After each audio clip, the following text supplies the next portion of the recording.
میرا مطلب یہ ہے کہ اس شہر میں کوئی بھی شخص یہ دعویٰ نہیں کر سکتا کہ اس لڑکی یا اس کے باپ نے ان کے جان و مال یا پھر ان کی عزت و آبرو پر حملہ کیا ہو۔ کیا کوئی ہے؟ کیا کسی نے سنا ہے کہ ان لوگوں نے کسی قافلے کو روکا ہو یا پھر کسی مسافر پر حملہ کیا ہو؟ یعنی کیا مطلب ہے؟ کیا ابھی تم نے خود نہیں کہا کہ ان لوگوں نے 4 افراد کو ہلاک کیا ہے؟ کیا وہ مسلمان نہیں تھے؟ ہم سب لوگوں میں کون مسلمان ہے اور کون نہیں صرف خدا ہی جانتا ہے۔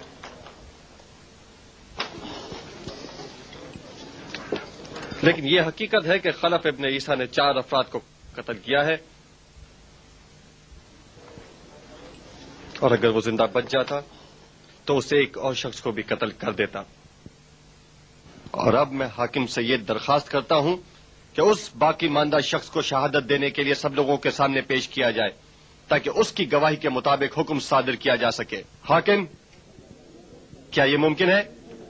نہیں، ممکن نہیں۔ مجھے ایسے کسی شخص کے بارے میں کوئی علم نہیں۔ تو پھر میری زبان سے سن لیجئے۔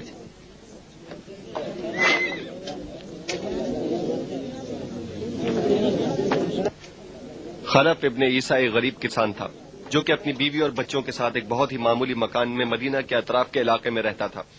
وہ اپنا اور اپنے اہل و عیال کا پیٹ پالنے کے لیے سخت محنت و مشقت کرتا تھا۔ ایک دفعہ رات کے وقت 5 افراد زبردستی اس کے گھر میں داخل ہو گئے، لیکن اس نے ان سب کی خوب مہمان نوازی کی، لیکن ان لوگوں نے اس کے ساتھ نمک حرامی کا مظاہرہ کیا اور اس کی عزت و ناموس کو انتہائی بری نگاہ سے دیکھنے لگے۔ خلف ابن عیسیٰ سے یہ سب کچھ برداشت نہ ہوا اور اس نے ان لوگوں کو سخت تنبیہ کی۔ ابن عیسیٰ کی اس مزاحمت کے جواب میں وہ پرتشدد کارروائیوں پر اتر آئے اور انہوں نے سب کو قتل کر کے اس کے گھر کو آگ لگا دی۔ اس کے خاندان میں کوئی زندہ نہیں بچا سوائے اس لڑکی کے، جس نے بڑی ہی مشکل سے خلف ابن عیسیٰ کی جان بچائی اور اسے وہاں سے نکال کر ایک بیابان کی طرف لے گئی۔ خلف ابن عیسیٰ سے برداشت نہ ہو سکا اور اس نے ایک ایک کر کے ان 4 نامرادوں کو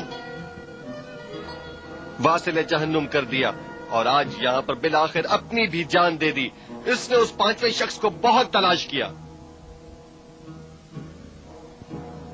اس نے چونکہ ابھی تک صرف 4 افراد کو مارا ہے اور ان کا سرکردہ ابھی تک زندہ ہے اور ان کے انتقام سے بچا ہوا ہے۔ اور اگر میں زندہ بچ گئی تو یقین کرو میں اس کو بھی واصل جہنم کر دوں گی۔ بہتر ہے جلد از جلد اپنے کام کو تمام کرو اور اپنے حکم کا اجرا کرو۔ یہ سب کیا بکواس ہے؟ یہ تمام باتیں امیر المومنین ہارون رشید کے سپاہیوں کی سخت توہین ہے، اور تم اے ابن عقیل، تمہیں اس گستاخی کی سخت سزا دی جائے گی۔ اب مجھے صرف ایک جملہ اور کہنے کی اجازت دو۔ کیا وہ شخص سلیمان ابن نصیر تمہارا بھائی نہیں ہے؟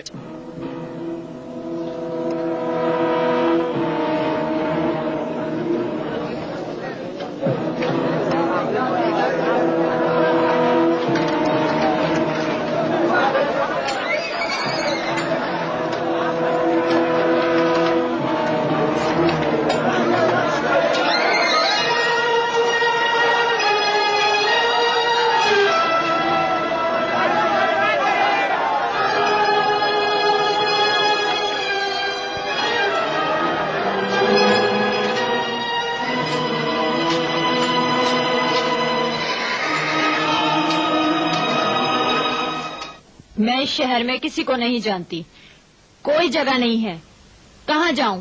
یہیں ٹھہر جاؤ۔ یہ تمہارا گھر ہے؟ نہیں، تمہارا گھر ہے؟ یہ ہم میں سے کسی کا گھر نہیں۔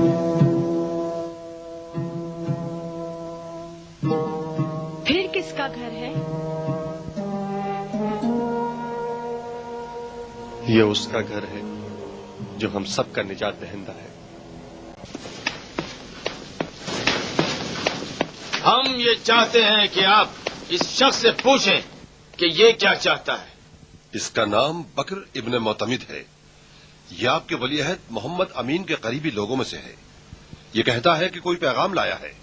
یہ کون سا پیغام ہے جو خلیفہ کی نظروں سے دور اس کے نمائندوں کے کان میں بتایا جاتا ہے؟ امیر المومنین سننا چاہتے ہیں، اپنا پیغام سناؤ۔